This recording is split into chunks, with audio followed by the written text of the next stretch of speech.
如果你打班打10幾年都未甩，又或者你一次班未打過，呢條片呢，你一定要睇落去。Hello， 我係姜博士，我哋專門處理一啲非常棘手式班嘅。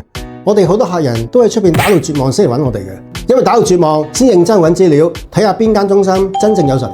但啱啱打班嘅初哥啦，好少要花咁多時間、花咁多精力去揾資料嘅。多數只要睇廣告，信 Pico 打班係好勁。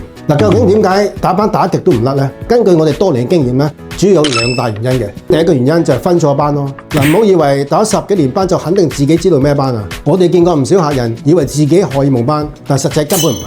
本來唔需要打好多次就搞掂嘅班，因為判錯症啊，用錯方法，結果點啊？你打極都唔甩咯。第二個原因呢，就冇針對性用儀器。坊間個個都話 Pico 最有效，但事實呢，好多嘅班用 Pico 都打唔到效果嘅。我哋常用嘅去斑儀器呢，除咗有 Pico 皮秒之外呢，仲有納秒啦，即係俗稱1064，仲有我哋最常用嘅咩啊？毫秒。比較冷門呢，仲有 CO2 激光喎。我哋就有個客人啦，佢話之前打咗10幾年班啊，佢揾咗好多唔少嘅醫生都打唔甩嘅。跟住呢，我哋就用呢部好冷門嘅 CO2 激光，針對性幫佢大大改善呢班啊。打班最關鍵呢，唔係部機有幾貴，技術有幾新啊，而係要判斷得準，針對性用啱儀器。